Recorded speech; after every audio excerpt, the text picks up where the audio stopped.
এবং আমাদের নবী মুহাম্মদ সাল্লাল্লাহু আলাইহি ওয়াসাল্লাম বলেছেন যে মুসলিমদের মধ্যে ৭৩টি দল হবে, এর মধ্যে কেবলমাত্র একটি দল যাবে জান্নাতে। সাহাবাগণ জিজ্ঞেস করলেন কোন দলটি? যারা অনুসরণ করবে আমাকে এবং আমার সাহাবীদের, যারা কোরআন এবং নবীর সহিহ হাদিস মেনে চলবে তারা।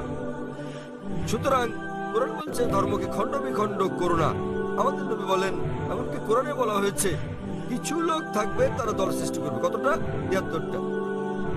যে দল সঠিক পথে থাকবে তারা বিভাজন সৃষ্টি করবে না। সুতরাং যে কেউ নিজেকে মুসলিম ছাড়া অন্য কিছু বললেও শব্দটি হবে মুসলিম। মুসলিম মানে যে নিজের ইচ্ছাকে আল্লাহর কাছে সমর্পণ করেছে। নবী কি ছিলেন? তিনি শিয়া ছিলেন না সুন্নি ছিলেন? তিনি কি ছিলেন? তিনি ছিলেন মুসলিম। এবং এর আগে আমি বোনকে যে জবাব দিয়েছি তাতে ছিল সূরা আলে ইমরান অধ্যায় ৩ আয়াত নম্বর ৬৪ বলা হয়েছে ফাকুলু শাদু বিআন্না মুসলিমুন, সাক্ষী থাকো যে আমরা মুসলিম। বিচার করার জন্য আপনি কি করবেন মুসলিমরা ঠিক না ভুল পথে চলছে? আপনি দেখবেন কোরআন। মোহাম্মদ জাকির, সুলতান, আব্দুল্লাহ, যে কোনো নাম হোক, কোনো সমস্যা নেই। নিজেকে পরীক্ষা করতে বলেন, যদি সে কোরআন এবং নবীর নির্ভরযোগ্য বাণী বুখারী, মুসলিম ইত্যাদি অনুসরণ করে তাহলে সে খাঁটি মুসলিম। যদি সে নবীর প্রকৃত শিক্ষার বাইরে যায়, বুখারী, মুসলিম এবং অন্যান্য সহিহ হাদিসের বাইরে যায় এবং কোরআনের বিপক্ষে যায়, তাহলে সে প্রকৃত মুসলিম নয়।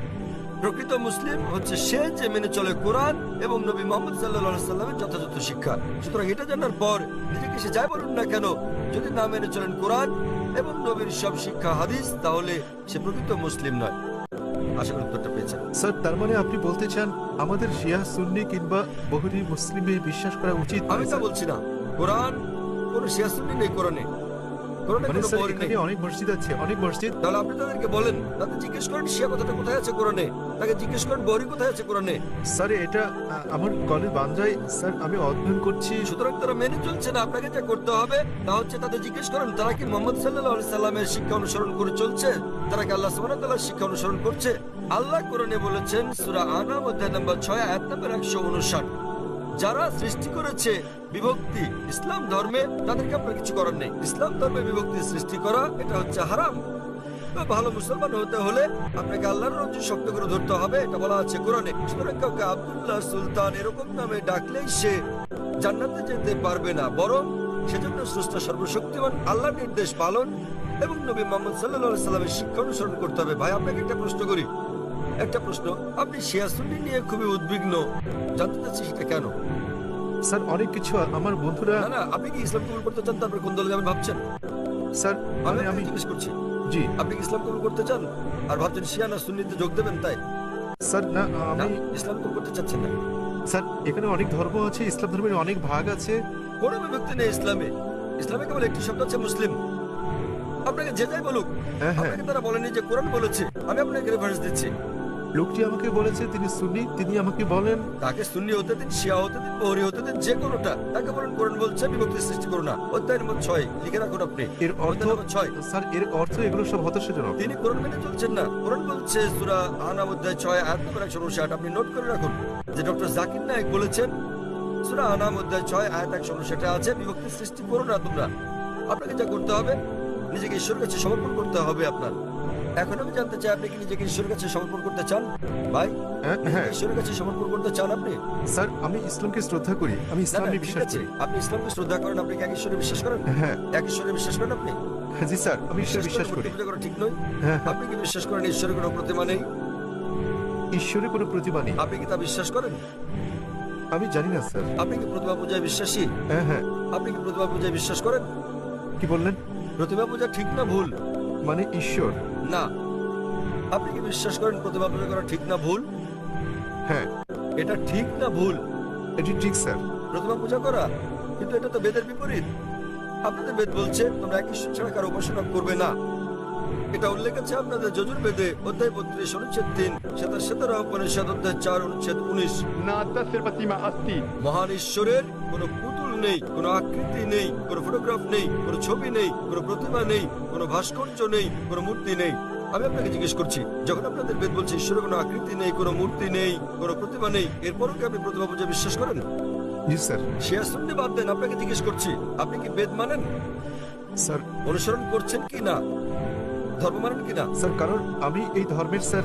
ঠিক, তাই আমি বলছি যে এটা আমার ভুল নয় স্যার, আমি এই এই ধর্মের মধ্যে ধর্মের জন্ম মধ্যে নিয়েছি বড় স্যার। হলেও আমি জিজ্ঞেস করছি যে অধ্যয়ন করা আপনার কর্তব্য কি না। সে কারণে আপনার বেদ- আমি এই বিষয়টি অনুসন্ধান তাই আমি করছি। আপনাকে বলছি ভাই, আপনাদের ধর্মগ্রন্থ বেদে আছে, যজুর্বেদ অধ্যায় 32 অনুচ্ছেদ 3, 17 উপনিষদ অধ্যায় 4 অনুচ্ছেদ 19, এটা বলছে, न तस्य प्रतिमा अस्ति। এটা একটা সংস্কৃত উদ্ধৃতি। এর মানে সর্বশক্তিমান ঈশ্বরের কোনো প্রতিমা নেই, কোনো আকৃতি নেই, কোনো আলোকচিত্র নেই, কোনো ছবি নেই, কোনো ভাস্কর্য নেই, কোনো প্রতিমূর্তি নেই, কোনো পুতুল নেই। যদি আপনার ধর্মগ্রন্থ বলে সর্বশক্তিমান ঈশ্বরের প্রতিমা নেই, তাহলে কি প্রতিমা পূজা করা ঠিক না ভুল? ঠিক না ভুল? ঠিক বেঠিক ঠিক করার মতো এত বড় ব্যক্তি আমি নই স্যার। না না, আপনার ধর্মগ্রন্থ বলছে ঈশ্বরের কোনো আকৃতি নেই, কোনো প্রতিমা নেই, কোনো মূর্তি নেই, কোনো ছবি নেই, তথাপি ঈশ্বরের মূর্তি করা ঠিক না ভুল? কেন আমার পূর্ববর্তী ব্যক্তিগণ মানে আমার পূর্বসূরীরা কেন এই কাজ করেছে স্যার? স্যার আমি তাদের দোষ দিতে জি। পারি না।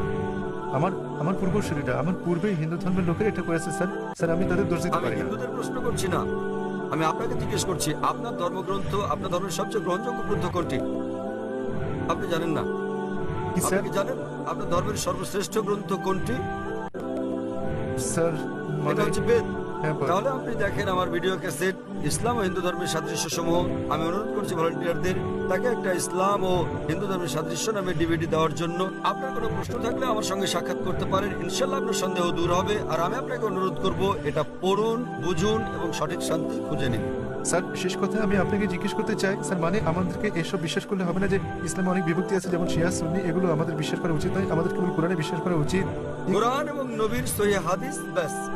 যে কোনো আলেম যায় বলুন, কোরআন বলছে সূরা নিসা অধ্যায় 4 আয়াত নম্বর 59, अतिउल्लाह अतिउर रसूल। আল্লাহ ও তার রাসূলকে মানো এবং অতঃপর তোমাদের মধ্যে যারা আদেশ দানের কর্তৃত্বপ্রাপ্ত, যাদেরকে এই কাজে দায়িত্ব দেওয়া হয়েছে তাদের, অর্থাৎ আপনাকে আল্লাহ এবং সর্বশক্তিমান ঈশ্বর, তার রাসূল এবং জ্ঞানী ব্যক্তিদের মান্য করতে হবে। কিন্তু আয়াতটা এখানেই শেষ হয়নি।